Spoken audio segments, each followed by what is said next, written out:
ሰኒዬ እንግዲህ ከነጽናት ጋር ተለያየች። ምክንያቱም በክብሮም ምክንያት ክብሮም እንግዲህ ትላንትና ወደ አዲስ አበባ ተመልሶ ነበረ። እየመጣው ነው ብሎ ደውሎላት እሷም ከስራ ቀርታ በቃ በደስታ ነበር የጠበቀችው። ስታገኘውም በደስታ ተቀበለችው። ግን ያቺ ቲና የምትባል ሰካራም እያለች ቤት በኩል ታዲያ የእውነት በጣም ያናደደችኝ ቲና የምትባል ልጅ ማለት ነው። የምር በሰው ህይወት ሁሌ ጣልቃ እንደገባሽ። አረ ምን ይሻልሻል? የራስሽን ህይወት መኖር አትችይም እንዴ? ምን ይተውቃናተኛ ነሽ? እሱ ደግሞ ዝም ብሎ ማለት በየዋነቱ ነው እንጂ ተንኮል አስቦ አይደለም። እሷ ግን ነገሮችን እያበለሻሸችባት ሰኒ ላይ ቂም ስለያዘችባት ብቻ ሰኒን እየተበቀለቻት ትገኛለች ማለት ነው። እንግዲህ ሰኒዬ እነ ኪራ ቤት መታ በደስታ ተቀበለችው። በቃ ፊቷ ሁሉ ሳቀ። ኪራና ጽናት ራሱ እንዴ ነገር እንዴት ነው እያሉ እየሳቁ ነበር። እናም ኡፍ ጀመራችሁ ደግሞ በቃ ውሃ ልጠጣ ብላ ሄደች። ከዛ ኪራ ክብሮም እንዴ አንተስ ውሃ አልጠማህም እንዴ ተከተላት እንጂ አለው። አይ እኔ እንኳን ውሃ አልጠማኝም አለ። ከዛ ጽናቴ አይ ሰኒና ኒና መጋደላቸው ነው እንግዲህ ኒናም ኩሽና ነው ያለችው ምናምን እያለች ነበረ አለና ክብሮም እየሮጠ ሄደ። ከዛ ክብሮም ሲሄድ ወደ ክችን ሰኒ እኔ የት እንደሄደች አላውቅም። ያቺ ቲና ነበረች ኩሽና ውስጥ ከሷ ጋር ተቀራርበው እያወሩ እያለ ሰኒ መጣች። ከዛ ሰኒን አየቻትና ቲና ክብሮምን እንደማቀፍ አለችው። ሰኒ ብው ብላ ተናደደች በጣም በኃይለኛው። ከዛ ቤቱን ለቃ እየተንደረደረች ከደረጃ ላይ ወርዳ ወደ ቤቷ እየሄደች እያለ አስቁሞ ጠይቃት። በቃ ምንም አልሆንኩም ተወኝ አልኩ አይደለ እንዴ በቃ ተወኝ እንዳትከተለኝ አለችና በጣም ተናዳ። ቆይ አንቺን ለምንድን ነው እኔን ግራ የምታጋቢኝ? ምንድን ነው እሱ አላት። ግን እንደምትወደው አላወቀም። እሱ ፍቅር ይዟታል አሁን ላይ ማለት ነውና ከዛም እሷ ወደ መራዊት ቤት እያለቀላ ወደ ቤቷ ሄደች። ከዛም እቺቲና እንትናን ይሄንን ማን ነው እሱ ክብሮሜን ምሳ ጋብዘኝ አለችው። እሺ ጋብዝሻለሁ ችግር የለውም አላት። ቅጣት ነው እንግዲህ። ከዛም እሺ አለና በየዋነቱ እንሂድ አላት። ከዛ እቺቲና ወደ ኋላ ቀረት አለችና በስልክ በክብሮሜ ስልክ እኔ ስልኩን እንዴት እንዳገኘችው አላውቅም። በክብሮሜ ስልክ ቴክስት አደረገችላት አድራሻውን የሚሄዱበትን ካፌና ነይ እጠብቅሻለሁ እዛ የምነግርሽ ነገር አለ የማሳይሽ ነገር አለ ዛሬ ብላ ቴክስት አደረገችላት ቲና ማለት ነው ለዚች ለሰኒ። ሰኒዬም ክብሮም ነው የጠራኝ ብላ ደስ አላት። ከዛን ቲና የላከችውን ሜሴጅ ከራሷም ስልክ ላይ አጠፋች ማለት ነው። ከዛ የክብሮሜ ስልክ ላይ ብቻ አስቀመጠችው። ከዛም ሰኒዬ እየሮጠች ስትመጣ ልክ ሰናይትን በርቀት አየችና ቲና በጣም የሚያስቸግረኝ ሰው አለ ካላስቸገርኩ አንድ ነገር ትተባበረኛለህ አለችው። ማን ነው እሱ ምንድን ነው ስትለው እየመጣ ነው ቆይ በቃ አለችና ሰኒን በአንድ አይኗ እያየች ክብሮሜን ሳመችው። ሰኒዬ ይሄንን አየችና በጣም ተሰማት፣ ልቧ ተሰበረ። ሰላም አለይኩም ወራህመቱላሂ ወበረካቱ ድና የተከበራችሁ ቻናል ቤተሰቦች እንዴት ናችሁ? እኔ ያለው አልሐምዱሊላህ። እንግዲህ ሰኒዬ በጣም ተናዳለች፣ አምርራለችም ማለት ነው። በቃ ወሰነች። እኔ እኮ ይበለኝ እኔ እኮ በገዛ እጄ ነው እህቴ እኮ ነግራኛለች ሁሉንም ነገር። ሰው አትቅረቢ ብላኝ ነበረ እህቴ፣ ይሄ እኮ እየታያት ነው አለች። ከዚህ በኋላ አይኔን እንኳን አያየኝም አለች። ከዛም ደላላ ጋር ደወለችና ቤቱን በከነ ሙሉ እቃው የሚከራኝ ሰው ካለ ፈልግልኝ፣ ለኔም ባለ 2 መኝታ ፈልግልኝ አለችው። ከነ ሙሉ እቃው አላት። አዎ አለችው። ከዛም እያለቀሰች መራዊት ጋር ሄደች። መሩዬ ደግሞ ሰኔን ስታያት ግራ ተጋባች። ምንድነው እሱ ምንድነው የሆንሽው? ማን ያስከፋሽ? ከማ ተጣልተሽ ነው አለቻት። በቃ መሩዬ ምንም አልሆንኩም ዝም ብሎ ከፍቶኝ ነው።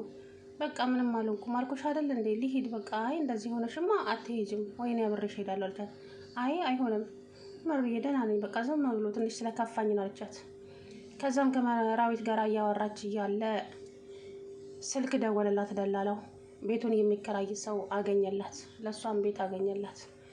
ከዛ በኋላ እንግዲህ ሰኒዬ ከመራዊትም ወደ ከነሰኒ ጋር ከነ ጽናት ጋር አትገናኙም ካሁን በኋላ።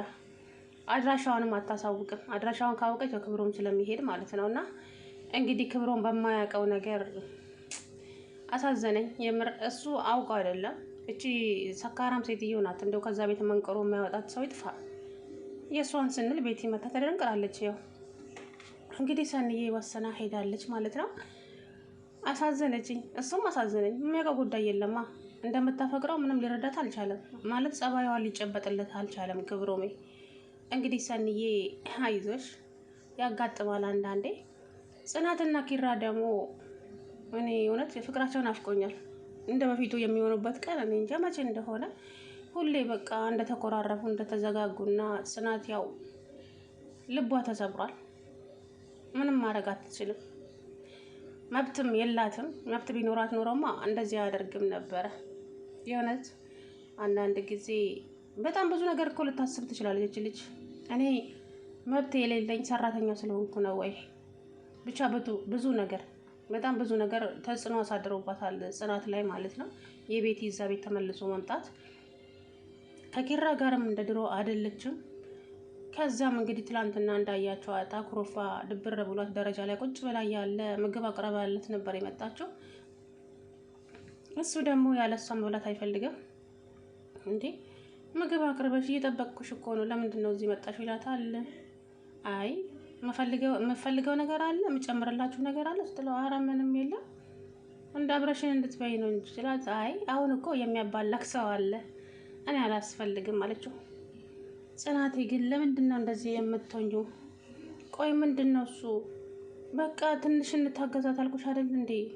ለምንድን ነው ጽናት? ይቅርታ አድርጊልኝና መሀላችን ችግር እንዲፈጠር ክፍተት እየፈጠርሽ ያለሽው አንቺ ነሽ። ለቤቲ እዚህ ቤት መምጣት መሀላችን ክፍተት የፈጠርሽው አንቺ ነሽ አላት። አረ እና ምልል እዚህ ቤት ያመጣሁ እኮ ቤቲ ነው፣ ሌላ ሰው አይደለም አለችው። ቤቲ ማለት ብዙ ነገር ያደረገችኝ ሰው ናት። ቤቲ እንግዲህ አሁንም ማስመሰሏን እንደቀጠለች ነው ያለችው። ክብሮሜን ስታይ እንደሆነ ነገር አደረጋት። አንቺ በዚህም ቤተሳስቼ መሆን አለበት እያለ ጣራውን አየ። አንቺ ቤቲ አይደለሽም እንዴ? አዎ ቤቲ ነኝ። እና ምን ትሰሪያለሽ እዚህ አላት። እንዴ ኪራ ነው ያመጣኝ አለች። አያችሁ አውቆ አበድ ሰው። ኪራ ነው ያመጣኝ እኮ። እንደመጣሽማ ገብቶኛል፣ ግን ለምን መጣሽ? ምን ፈልገሽ ነው? ያምሻል እንዴ ሲላት እኔ አያመኝም እያለች ጨዋታዋን ቅልጥ አደረገችው። ከዛ ጽናቴ እየሮጠች መጣች። ምንድን ነው? ምን ሆና ነው? ምንድን ነው እንዲህ? አንቺም ኪራም በሽተኛ ናችሁ አለኝ። ያላለውን እኮ ነው ጨማምራ ማለት ነው ቤቴ እንደሆነ። ከዛም እንግዲህ ጽናቴ በቃ አርፈሽ ተጫወች አንቺ በቃ ዝም በይ አለቻት ጽናት። ክብሮም እንዴ እዚህ ቤት ምን እየተካሄደ እንዳለ ትነግሩኛላችሁ አለ። እና ክብሮሜ ውጪ እነግርሃለሁ ሁሉንም ነገር አለችው ጽናቴ። ከዛ ክብሮሜን እጁን ይዛ ወጣችና ሁሉንም ነገር ነገረችው። እንግዲህ ግዴታ መታገዝ እንዳለባትና ውስጧ ቢያርም ቢያቆስልም ጽናቴ የእውነት ምስኪን አሳዝነኛለች። ምንም ማድረግ አትችልም። እንግዲህ ኪራም ግራ ተጋብቷል። አሁን ኪራ ለቤቲ አዝኖ ሳይሆን እናቱ አሳዝናው እንጂ ቤቲ ያደረገችው ቀላል አይደለም። በሱ ህይወት ስንት ነገር አድርጋለች።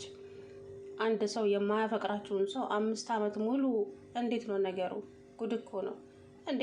5 ዓመት ሙሉ ከሱ ጋራ አንድ ልጅ ተወልዶ የሚያድግበትን የማይፈልገኝን ሰው። በነገራችን ላይ የሆነ ሰው እኮ የሆነ ፊዚካሉን ትረዳላችሁ ማለት እሱ ለእናንተ ያለው ፊሊንግ ያስታውቃል እኮ። እሷ ነች በቃ ድርቅ ብላ የምታፈቅረው ኪራን እንጂ እሷ አፈቅራትም። ይህንን ነገር ደግሞ ደጋግሞ ተናግሯል። ሞት አይሻልም እንዴ? እኔ አላፈቅራትም አለ እኮ። እሱ ልቡ ያለው ከጽናት ጋር ነበር ከድሮ ነው ማለት ነው። እሷ ግን ያው ሙጫ ሆና ተጣብቃ ቀረች እንጂ። አሁን እንግዲህ ያው ድራማው ብቻ ያው መጥፎ ሰው፣ በነገራችን ላይ መጥፎ ሰው ድራማ ውስጥ ከሌለ ድራማው አያምርም። ለዛ እኮ ነው ድራማው ጥሩ ከሆነማ ሁሉም ሰው እንትን ይላል። ግን ያው ግዴታ መጥፎ ሰው መሆን አለበት እዛ ውስጥ። መጥፎ ሰው ሲሆን ድራማቸው እያማረ ይሄዳል። እና አሁን እንግዲህ ጽናቴ ብቻ ተኮራርፈዋል። ድብር ብሏታል ጽናትዬ። የኔ ቆንጆ አብሽሪልኝ፣ በቅርብ ቀን ሁሉም ነገር ይስተካከልና አንቺና ኪራም እንደ አዲስ ትጋቡና እንግዲህ እያበም ትመጣለች። ያው ድራማ ማለቂያው ላይ እያቤን መቼም ታረግዛለሁ ያለሽ መቼም አንድ ቀን አይቀርም። መሩዬ ናሆሜ ደግሞ ትናንት አላየሁት የለም ናሆሜ ማለት ነው። እንግዲህ ሰንዬ እያለቀሰች ሄደች። አሁን አድራሻዋን ታጠፋለች። ምስኪን ነበር። ክብሮምን ያሳዘነኝ የሆነት ምንም በማያውቀው መቀጣቱ። ቲና ግን እንደዚህ የሰው ህይወት እያመሰቃቀልሽ